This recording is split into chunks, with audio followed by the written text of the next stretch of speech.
Welcome to the AI Ireland podcast, your window into the world of AI innovation on the island of Ireland. Join us as we explore how AI is harnessed to tackle both business and societal challenges, revealing the cutting-edge solutions emerging from this vibrant AI community. Don't forget to subscribe for the latest updates and insights in the world of AI.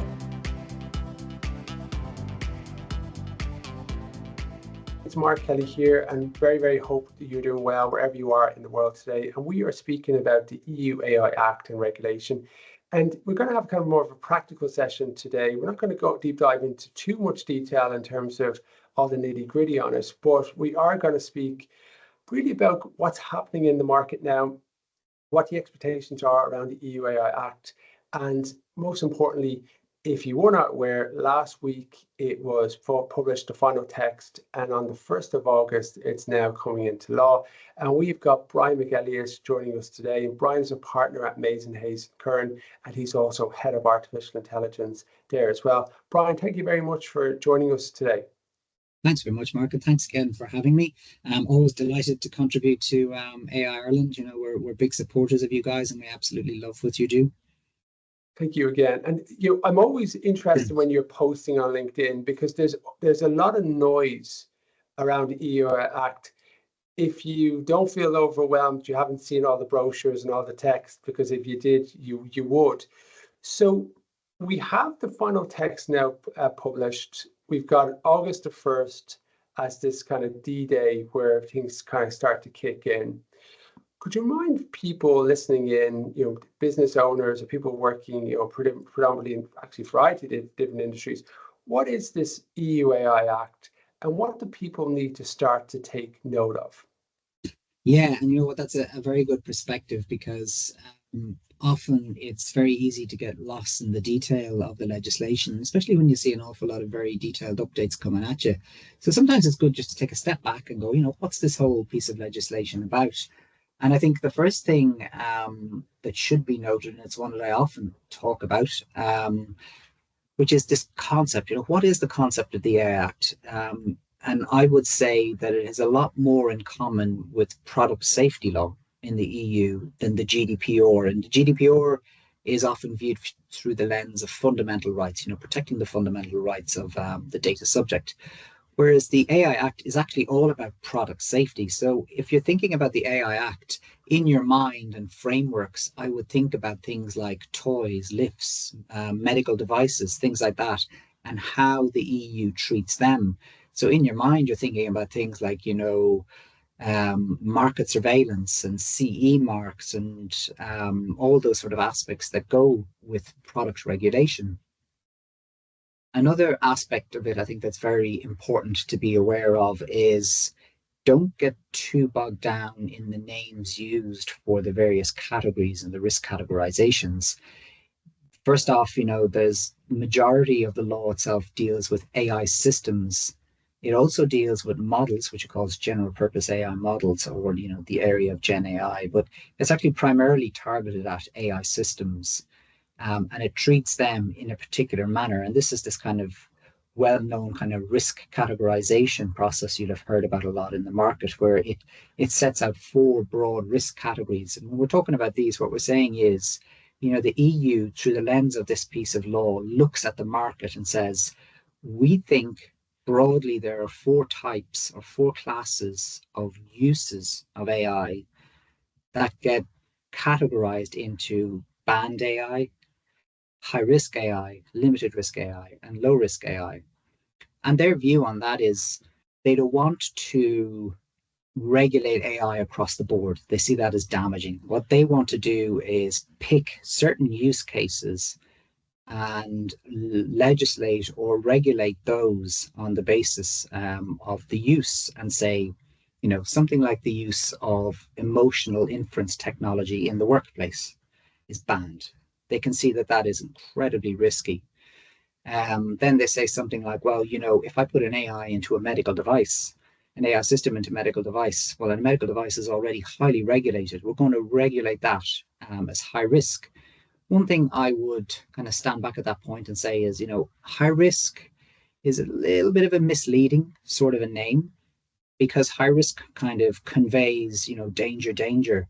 The I think a more accurate categorization of that product would be regulated AI, because these are categories of risk or uses of AI that the union is stepping in and saying, we're going to regulate these pieces of software as if they're hardware, and we're going to make you, go through a conformity assessment like those in the medical device area go through before you launch it. And once it's launched, we're going to put a regulation on you, or an infrastructure to manage the risk of something going wrong once it's on the market. So I think, high risk, think regulated AI. And then you're into other things like limited risk AI, which is all about the concept of transparency, and putting forward information so that others who engage with your artificial intelligence and build systems themselves in an informed manner. And I think there are a couple of things that are emerging actually as we're looking at the market with our clients, and they are looking at compliance and compliance planning. And the main one actually is a relatively well-known aspect of the law, in that it is a little bit like a cheesecloth. There's a lot of holes in there, and the holes are, you know, lack of specifications and lack of detail. And it's proving to be quite challenging. If I maybe give you an example, let's just say, for instance, you are a creator of an AI system that's going to be used in the HR employment space, which seems to be a really common one these days. That's more than likely going to be classed as a high risk or one of these regulated AI products that has to go through a pre-market and a post-market type regulatory regime. There's a lot of aspects of that, let's say, conformity assessment pre-market that are causing issues with regard to, what exactly do they want to do here? How much do I have to do over there? How much human oversight is right? How much do I have to do with my data and data governance? What do I have to do from a cybersecurity and a robustness perspective that I'm not doing already?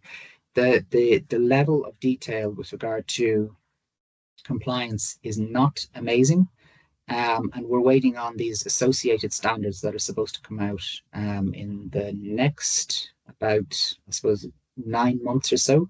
A draft, we're supposed to see of those. But, as you're progressing towards a deadline of August 2026 to have all of your products compliant by that date, it can be incredibly challenging to be, moving within a big organization with a product roadmap towards a deadline, trying to comply, and somebody's saying, "Oh, we just need to wait for one more thing," and you're waiting for the one more thing to come to give you guidance. And that's kind of a common piece of feedback we're getting at the moment from our clients. Yeah, and it's a challenging one because the regulation came, and we know that 40 out of the 50 states in the US are introducing some type of regulation as well. And a lot of big tech are asking for this. This is something that, I suppose, the technology has moved so quickly that people have probably been surprised by how advanced it's actually got. So for organizations, they have to start getting their head around something that, from a practicality perspective, how you're going to start to enforce this and know that you're ticking the boxes, not like you're going up with a kind of a standard checklist that you can work off. It's a lot more kind of complicated and nuanced than that. But I suppose you also have the base that you will now need to be audited, and you need to be able to kind of show a clear line of sight that if you are audited, you can show your decisions and how you made those decisions. So it's interesting that some countries are kind of offering these kind of sandboxes to kind of give you more opportunities to try to figure that out.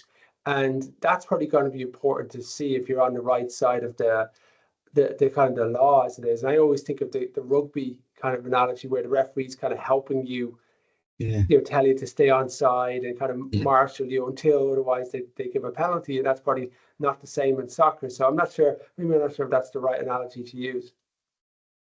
No, you're right. And actually, it is quite a good analogy. And that kind of, let's say, kind of safe environment of a regulatory sandbox could be incredibly helpful. And, I suppose there's aspects of a sandbox that are kind of quite restrictive, in that in order to set up a regulatory sandbox, you have to choose a sector because you're going to have to resource the sandbox with experts who will be able to look at the technology that's coming through in light of the laws and be able to say, do this, do that, like you say, the analogy with the referee. So, I don't think it's the case that we could just throw up multiple sandboxes because they're expensive and they take time to get up and running and you have to have dedicated expertise. But, in Ireland, we're known for certain things, in the area of like fintech and med tech. Like, I mean, so there are opportunities there. And, there is a central bank fintech type sandbox already in place. I don't know the extent of which, it's active or engaged with the market, but there is a framework there. And I would think that perhaps if it was resourced to another extent or in a different way, in a different manner, perhaps that could be a good example of where we could pour resources into. We're generally, apart from the multinational market, we're generally a nation of SMEs. You could put a few through that sandbox and see how it goes. I think it would be a useful experiment. And when you look at some kind of practicality, there is the expectation within the next 6 months for training for employees regarding AI. You're right. And this is Article 4 of the law, which specifies kind of quite broadly that all of us who are using, either creating or using AI in our organizations need to have like what they refer to as sufficient level of AI literacy of their staff and other persons who are dealing with the operation of those AI systems. The law isn't incredibly specific about what that looks like. And it's funny, one of our clients who is like an AI producer themselves asked us like, oh, do we have to do this? And I thought about it and I was talking to them and I was going, well, you are the lawyer in there who knows a lot about this. The only other employees in your company are either also lawyers in the same area or they're all engineers or data scientists. So I'm thinking, I'm not massively sure about how much, training you guys need to do. You're probably going to be delivering the training to us. So I think it's going to be a horses for courses type thing. So, the company that's bringing in, let's say, examples of HR tech that might be high risk in the future, they might have to do a little bit more around their training. Whereas someone who's using, let's say, Microsoft Copilot or kind of open models, LLMs, they might just have a lighter touch. But your overall point is bang on. Like, I mean, by the 2nd of February next year, we all have to have this in place. Yeah, and from my perspective, what I see day to day is companies are using Shadow ChatGPT or Perplexity or Gemini, and there's a lot of sensitive data being put out there. So as a starting point, companies should have an AI policy, and that AI policy might be very, very straightforward in terms of what you do and what you don't do, and what the company stands for. But at least people know the rules of the road, because what we're finding is that it fluctuates between 30 to 35% of these shadow ChatGPT users where they're using it. And a lot of the times they're a lot more productive by using it, maybe saving between 1 to 3 hours per day. And then some of their colleagues aren't using it. Now, that starts to become a little bit of an elephant in the room, right? Because if you start getting promoted on the back of it, or suddenly different types of questions will be asked. So it'll be interesting to see if companies start to go on this journey and get ready for that, because that for me would be a low-hanging fruit for them to start off and actually start to put out the parameters of using it. Because there's probably, from the survey feedback with Microsoft and Trinity, I think it was around 75% of employers or employees are using AI in some regard day to day, off-the-shelf type of products. And with those off-the-shelf products, we've seen with companies like Adobe, they're updating their terms and conditions. Some people are knowing about their terms and conditions change, being trained on the data. So you need to be aware of that. Now, on the recruiting or software side of it, there's companies that are using AI to, for video interviews, things like this, and tracking that, and applications, filtering through and saying who should go forward, who not. Again, making sure that those products and services that you're paying for are adhering to the EU AI Act, or there's a roadmap to adhere to that EU AI Act. Because if not, you will be fined as well as the company. So this is where we've kind of got those innovators and deployers, and there's a few different stakeholders in play that you need to understand which hat do you actually wear? It's not as simple as saying, well, the dog ate my homework. You're right, no, and it's a really good point. In that a lot of people may mistakenly think, oh, maybe I have this AI literacy kind of training type obligation in my organization, but sure isn't everything else for the creators of the models and the AI systems. You're bang on. I mean, there are obligations in there for what they refer to as everyone in the AI economic chain, which is everyone from the creator down to the end user who is a business user, not a private user. So, everybody who's in an organization, they do need to think about, well, what am I using from an AI perspective? What type of AI is that? How might that AI fit into these categorizations in the EU AI Act? And what am I? Am I a creator or am I a user? Because depending on your place, and by the way, you can be both, and you could be both for one product or both for different products. And you have different obligations, and if obviously the creator is the ones with the greatest amount of obligations, but as you say, the user, who's called the deployer under the Act, has their own set of obligations. But again, I would kind of pull back and go, it's mostly in relation to these high risk or regulated products that you have these definite obligations, and if you fail to meet them, you are subject to penalties. Yeah, and as things start to flesh out in terms of the compliance and the metrics, and some of those holes get kind of filled in on that kind of cheese board example you said, companies will start to feel more comfortable. But I think as a starting point, we talked about the policy, but also, in the world, years gone by, it was kind of the shadow IT, where companies have got different types of systems and policies or products being purchased by their employees. Now it will be, well, what AI products do we have as these kind of shadow products? We need to make sure we're adhering to them, and we need to understand what we're signing up for day to day because of the kind of the data risk that's there as well.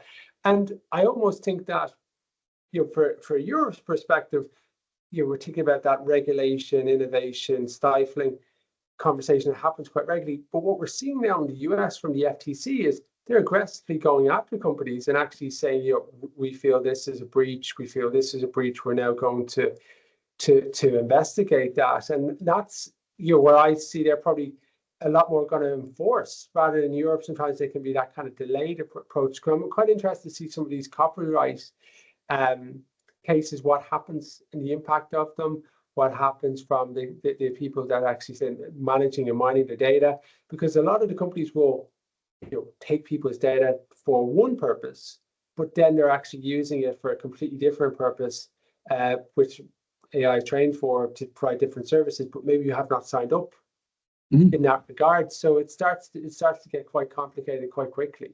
Oh, it is, and it's incredibly complex, and like you hit on a number of points there in the area of copyright infringement, model training, privacy, data privacy laws.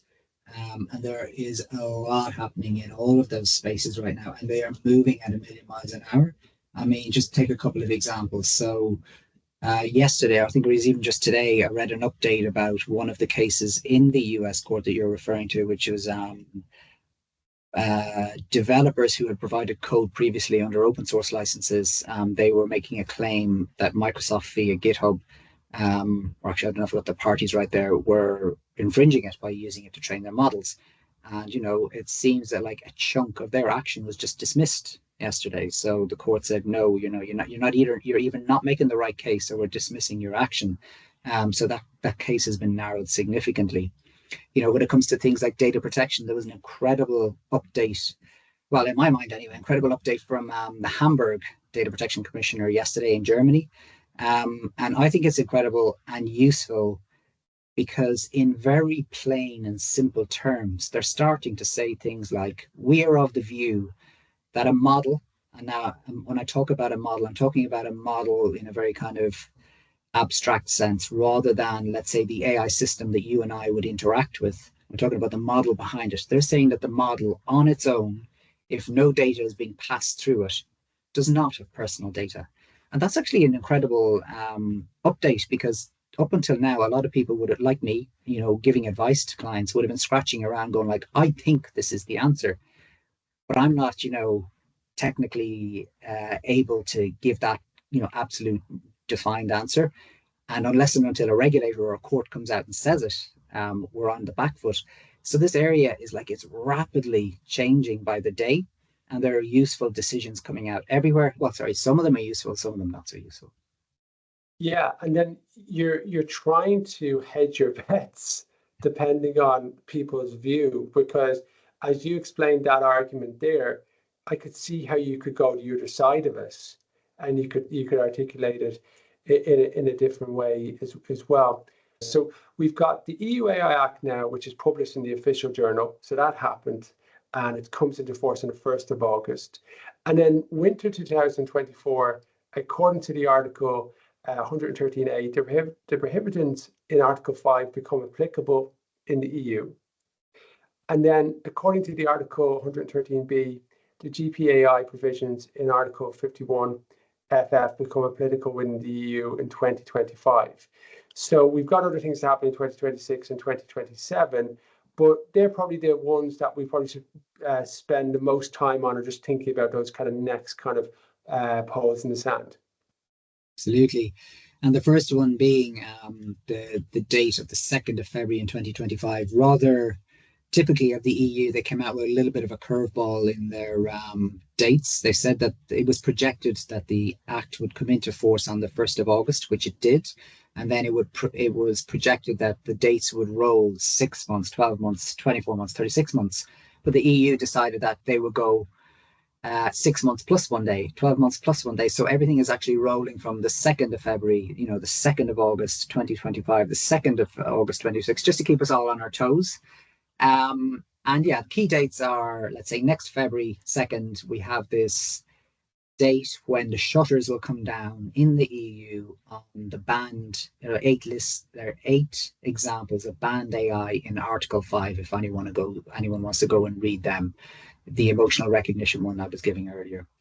Then there's another big deadline coming up for the people who provide these models in the 2nd of May next year, when we are due to receive codes of practice about how these models, their obligations can be met, on some information about that. Then the 2nd of August next year is actually, it's an odd deadline, because it says that if you have provided a model to the market before this deadline, you're not going to be liable for compliance until the 2nd of August 2027. That's 3 years. But if you provide your model the day after, you must comply straight away. So you can see this kind of what you call like a grace period, and people may be rushing to put models on the market. I don't know if it's actually going to transpire that way. And I'm talking to a few clients about that right now, and they're finding it all a bit perplexing, to be quite honest. And then you have another deadline, another huge deadline on the 2nd of August 2026, when this concept of high-risk AI in the likes of HR, education, biometrics, etc., that's going to come in. So they're kind of roughly the big dates that are coming up. And a lot of companies that I'm working with anyway already have their roadmaps ready. They're on the go. Some are less prepared. Some haven't even started yet. I guess the big question for everybody is the unknown with regard to what does compliance look like, and can we get it done in time? Because it's quite a new thing for people in the tech space. Yeah, and the advice I'm offering to people is once you've got a roadmap, you're engaging with different departments, you're putting out your best foot forward, and you're working through that kind of golden thread across the organizations, and you're bringing it there. It's kind of like the cybersecurity. You're never going to be 100% safe, secure while you're on this journey. There's going to be those elements of doubts and risk and worries, but I suppose you're just trying to show how that, if it was audited, your clear thought process, your processes. And ultimately, you want that human-centric privacy by design, and that kind of all that stakeholders involved, that you've had ethical decision making throughout it, and then you can put your your best foot to say, listen, this is how we made our decisions, this is how we approach this. This is how we've tried to show governance, compliance, and then step by step, we'll start to get more certainty around how this plays out in the real world too. And I suppose the advice I'd probably share is to get started on that roadmap. But as you're seeing with companies, it's probably only when you're actually on the journey do you actually start to see the difficult questions you need to start to Yeah. answer. Yeah. Oh, that's such a good point. I mean, it's only when you get into the detail do you start to understand, the scope of the journey in front of you. It's funny actually that there's a couple of clients, particularly in the US, have said to us that, they are up and running with their compliance plans, and we're helping them with, mapping the legal piece onto what they will call their responsible AI piece.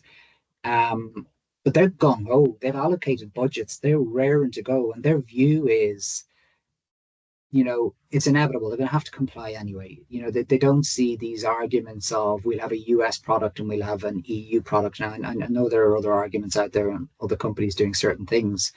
But some of these companies argue that if we are able to reach this, so-called trustworthy AI CE mark standard as quickly as possible, we're going to differentiate ourselves in the market. And we're actually going to use this as a sales pitch. So it's an interesting argument to see. Not everybody uses it, not everybody's engaged on that side, but it's an interesting one to see. Yeah, I do think that is an interesting one. But it's funny, I had a conversation about this recently where you have that CE mark. It's almost like, get that plug and it's safe to use. But the thing about AI is it's training and learning each day. So what it is tomorrow, is it still safe? Is that mark still relevant? Yeah. Because you've kind of gone into the wilderness again in terms of it's advanced so quickly. So that's where I start to question. They have you covered there. So you have this concept of change control procedure built into not only the legislation here in the AI Act, but also a lot of these organizations would do it. So they would say, as part of my application for the conformity assessment, I am going to tell you the level of predetermined change that's going to be, built into my product as it goes.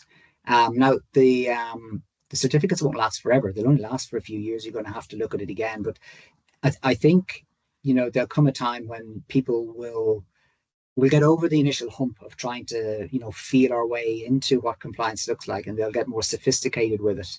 And they'll be able to plan and project forward a little bit easier. And then, what we're seeing actually with some clients is being able to kind of borrow from other sectors or other jurisdictions, which already have slightly better controls or guides in place. And that kind of predetermined chain control procedure is something that's issued by the FDA in the US under medical device law. And you'll see people kind of borrowing concepts from that to try to help them with compliance under the EU AI Act. So there's a lot going on, let's say, from a detail perspective in the background. Yeah, and there's a lot of different frameworks and kind of foundational work that's out there that will provide you with that kind of a roadmap to feel more confident in how you're approaching it. But the devil's in the detail, and as you kind of work through that as well. It's a topic that we can go into so much more detail. But I think this is a really nice leveler just to actually acknowledge what happened. With the 1st of August coming down the track, I think it's important for people just to start to think about it becoming real now as well. Brian McElligott, partner and head of AI at Mason Hayes & Curran, thank you very much for joining us on the show today. Thanks so much, Mark. Really appreciate it.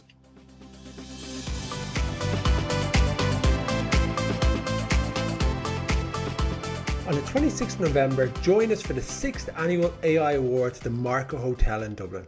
This year's event promises to be our largest and most impressive yet, with over 300 community members in attendance and over 48 applications of AI in action.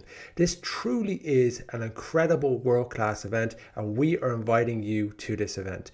Experience the excitement live, because we're going to be capturing this with a world-class film crew, and it's going to be streamed online. However, if you want to join us in person, book your table now, because opportunities are limited.